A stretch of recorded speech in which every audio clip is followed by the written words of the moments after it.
Saludos a todos en casa, bienvenidos a una nueva emisión del Mundo en Contexto. Este servidor Carlos Arellán, como siempre, complacido de acompañarles. Hoy la emisión número 100 de nuestro programa. Siempre es una ocasión especial y en esta oportunidad, en un formato distinto de entrevista, vamos a estar desarrollando lo que fue el Foro de Sao Paulo en su 25ª edición. ¿Qué lecciones deja este Foro de Sao Paulo? La trascendencia de esta reunión de partidos de izquierda y movimientos sociales, la segunda que se realiza con la incorporación de los movimientos sociales. Para adelantar un poco sobre las imágenes y también sobre los temas que vamos a estar conversando en esta emisión, vamos a repasar como siempre nuestro sumario de imágenes.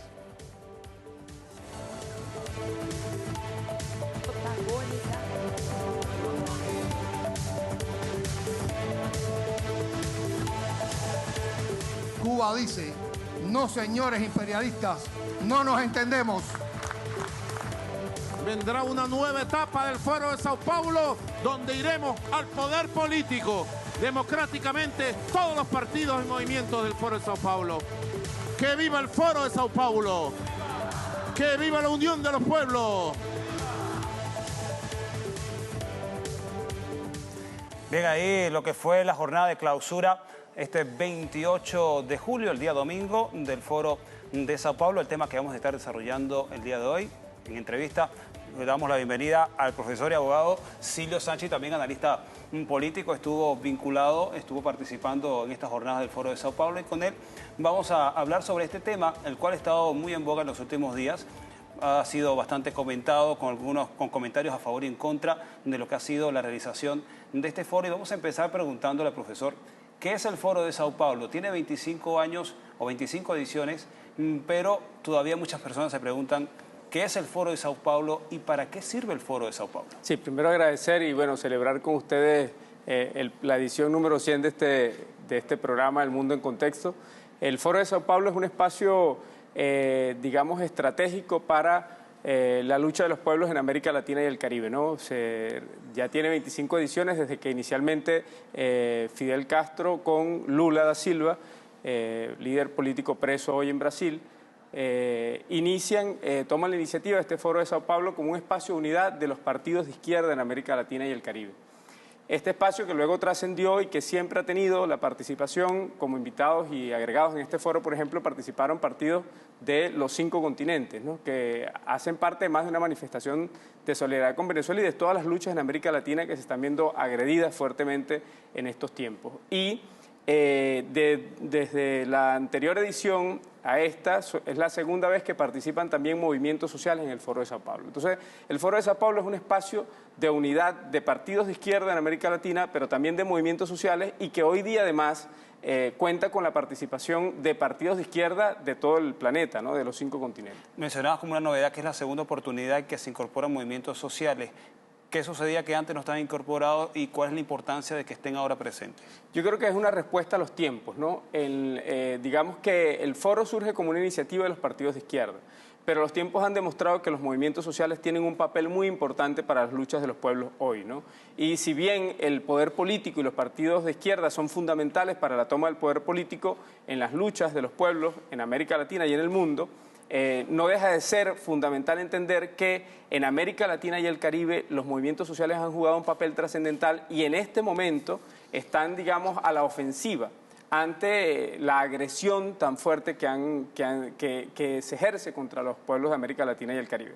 De 2 años para acá se dio esta iniciativa y ha sido un espacio que entonces genera, digamos, el compromiso, profundiza el compromiso de la unidad, que ya no es solo de partidos, sino también de movimientos. La mayor unidad social, la mayor unidad posible de los pueblos de América Latina y el Caribe. ¿Por qué el Foro de Sao Paulo está tan atacado? Una de las mejores publicidades de propaganda que tuvo esta edición fue la campaña antiforo que se estaba realizando días antes, incluso desde Colombia. El presidente de ese país, para desprestigiar la misma actividad, habría dicho que iban a participar dirigentes del partido ahora, las FARC, entre ellos Jesús Santrich, quien está en una situación en la cual judicial en Colombia. Y para desprestigiarlo trataron como de tejer o cernir una sombra de sospecha, de criminalización del Foro de Sao Paulo. ¿Por qué esta campaña y por qué ensañarse con el Foro de Sao Paulo. Claro, fíjate, una de las expresiones más contundentes dentro del foro y de rechazo más importante de denuncia ha sido la criminalización de las luchas sociales y de los movimientos sociales y de los pueblos en sus luchas en América Latina y el Caribe.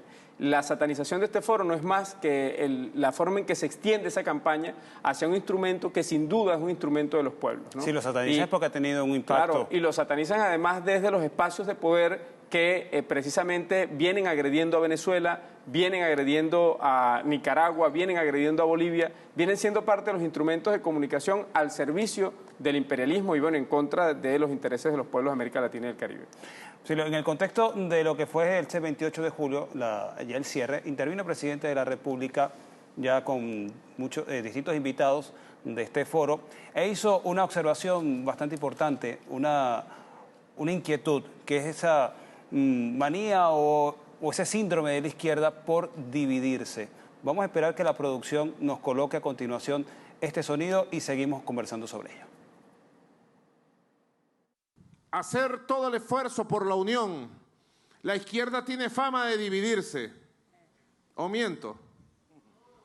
La izquierda tiene fama de tener como un virus para autodividirse, como la máquina aquella del señor de Misión Imposible, en 5 minutos. Tenemos que superar ese estigma y lograr la unión de todas las fuerzas progresistas, revolucionarias y de izquierda con un gran proyecto de transformación humana, con un gran proyecto que logre unificar las fuerzas populares.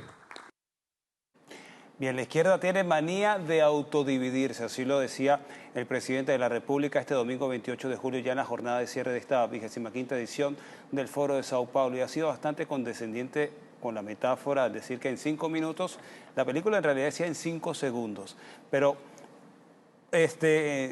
sobre este tema se debatió por qué ese síndrome de parte de la izquierda de buscar siempre o redundar en sus diferencias y seguir atomizada y seguir divorciada del poder. Yo creo que más que un debate hubo una expresión de profunda conciencia de la necesidad de la unidad en estos tiempos. Y esa unidad la expresó Diosdado Cabello en su intervención, que además decía que, bueno, solos no era posible, ni siquiera, digamos, sostenerse de pie en estos tiempos en América Latina y el Caribe. Y yo creo que ese mensaje fue un mensaje que se hizo presente en prácticamente todas las intervenciones de las personas que participaron en este foro. Hay una conciencia tremenda de que estamos siendo agredidos sistemáticamente en toda América Latina y el Caribe. Mira, cuando nos vamos a Honduras vemos un pueblo reprimido fuertemente, con un presidente con una, digamos, ilegitimidad evidente, que no es juzgado, que no es señalada ante el mundo. Para nada, que no es observada. Vemos a Colombia con el asesinato permanente, sistemático de líderes sociales de izquierda. Entonces, claro, la manifestación colombiana fue evidentemente de la necesidad de una unidad frente a esta agresión. Si nos vamos a Honduras, pues es indiscutible que en este momento Honduras requiere la unidad y la solidaridad de los pueblos de América Latina. Pero si nos vamos a Nicaragua, Nicaragua viene también de una ola de agresiones tremendas promovidas desde los Estados Unidos con las mismas agencias internacionales que han participado en la agresión a Venezuela. Si nos vamos a Cuba, en Cuba se está, digamos, reforzando la acción de bloqueo. Venezuela está siendo bloqueada en este momento nuevamente como una nueva escalada de bloqueos por parte de Estados Unidos a pueblos de América Latina y el Caribe. Chile vive una permanente situación de convulsión social frente a la imposibilidad de las izquierdas de superar siquiera una constitución producto de la dictadura. Y si nos vamos a cualquier país de América Latina, Brasil, su líder fundamental está privado de libertad, y así lo denunciaron prácticamente todos los participantes de este foro en una solidaridad profunda con la campaña de Lula Libre, igual que la campaña de Trump desbloquea Venezuela, ¿no? Es un planteamiento de una agresión sistemática. Nos vamos a Ecuador, el vicepresidente electo, porque en Ecuador el vicepresidente electo, Jorge Glass, es privado de libertad también. Y Cristina Kirchner está siendo juzgada. Y el presidente anterior de Ecuador, Correa, no puede regresar a su país porque está amenazado por un producto de una guerra judicial que fue denunciada en este foro como parte de una agresión sistemática. La denuncia de las bases militares en Colombia, la denuncia de la presencia de la OTAN, la intención de ingresar a la OTAN, o sea, de convertir a América Latina en un territorio de guerra, cuando América Latina, a través de la CELAC, una de las proclamas más importantes que se logra, es promover que América Latina y el Caribe sean una región de paz. Y ha sido así, por lo menos en estos últimos años. Y yo creo que ese mensaje que daba el presidente Nicolás Maduro de esa dificultad de la izquierda, sin duda ha sido así hasta la presencia de estos nuevos liderazgos en América Latina y el Caribe. Hablamos de Lula da Silva, hablamos de Néstor Kirchner, Cristina Kirchner, hablamos de Correa, hablamos de, por supuesto, Fidel Castro como líder histórico, hablamos del presidente de Nicaragua. Hablamos del presidente Evo Morales, unos presidentes que vienen a representar por primera vez la esencia de los pueblos, pero además la caracterización, presidentes obreros como el venezolano, presidentes de origen campesino como Chávez, presidentes de origen indígena como Evo Morales, presidentes que vienen de ser docentes y bueno, de una clase media ligada a la docencia como los Kirchner, o sea, una presencia de presidentes de América Latina que vienen a representar, vamos a decir, a encarnar, además desde diversos actores. Hugo Chávez, un militar, pero un militar con un origen popular, vienen a encarnar un nuevo liderazgo social en América Latina que no tuvo los problemas de unidad que tuvieron los países de América Latina y que lograron concretar la CELAC no solo como espacios de unidad, digamos, de gobierno, sino incluso como un planteamiento de unidad de los pueblos de América Latina y del Caribe. O sea, planteando como un escenario de retomar la unidad latinoamericana y caribeña desde aquel sueño bolivariano. Una expresión contundente, Carlos, que quería resaltar y que me parece fundamental, es que el foro reconoció, invito a revisar la declaración que está aquí en la página de BTV, yo pude consultarla por la página de BTV, que fue una de las primeras en ponerla a disposición de nuestros pueblos. Y uno de los elementos de declaración más contundente e importante es rescatar la doctrina bolivariana frente a la intención de volver a imponer la doctrina Monroe de América Latina y de convertir en América Latina otra vez en el patio trasero de los Estados Unidos. Hay una conciencia latinoamericana y caribeña de la amenaza tan grande, pero no es una conciencia que surge desde una perspectiva teórica, surge de una realidad. Estamos siendo profundamente golpeados con agresiones imperialistas, pero al mismo tiempo hay un resurgir de los pueblos que también se señala allí. Tenemos el caso de Puerto Rico, una movilización extraordinaria. Era muy bonito ver cómo en el foro había una gran coincidencia en la necesidad de hermanarnos como pueblos, de la unidad latinoamericana y caribeña, que es una necesidad que viene, por supuesto, alimentada con este proceso hermoso que generaron estos líderes en América Latina y que hoy día pues tiene su correlato aquí en el Foro Social, en este Foro de Sao Paulo. Bueno, sí, en ese amplio diagnóstico que ha hecho del continente, de todas las circunstancias que rodean a Venezuela, justificadamente cabe la pregunta, ¿y por qué Venezuela? ¿Por qué mientras suceden estas cosas en Honduras, Colombia, Chile, en el mismo Brasil, la atención y el ataque está concentrado en Venezuela? Y también la reflexión que surge sobre la necesidad de la unión de las izquierdas y tener una unidad programática. Sobre este tema también reflexionó el presidente de Cuba, Miguel Díaz-Canel.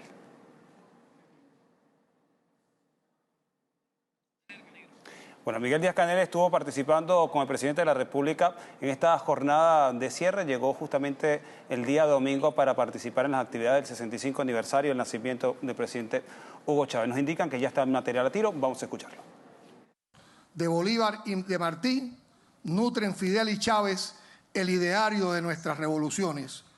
Unidad e integración fueron sus grandes obsesiones y deben ser también las nuestras. Conozco que también son esas las obsesiones del Foro de Sao Paulo, nacido de la necesidad de unidad y articulación de los partidos políticos y movimientos populares de izquierda de nuestra región para confrontar al imperialismo y a la derecha neoliberal, hábiles en actuar bien coordinados a fin de destruir, mediante métodos antidemocráticos, golpes de Estado, criminalización de líderes progresistas, fraude y manipulación de datos, todo cuanto construyamos en favor de la verdadera democracia y la justicia social.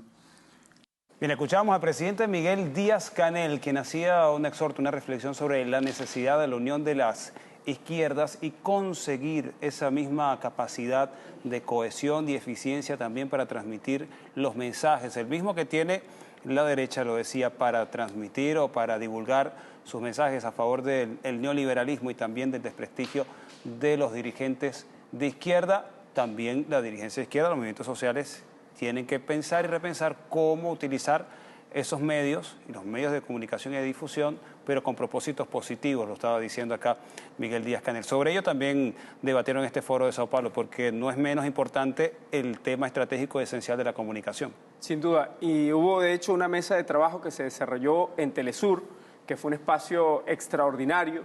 Telesur puso a la orden de los movimientos de izquierda, de los partidos de izquierda y de los movimientos sociales de América Latina, toda la plataforma comunicacional de Telesur, habló de la red de comunicación que vienen desarrollando, lo estratégico que ha sido el papel de los comunicadores comprometidos con la verdad.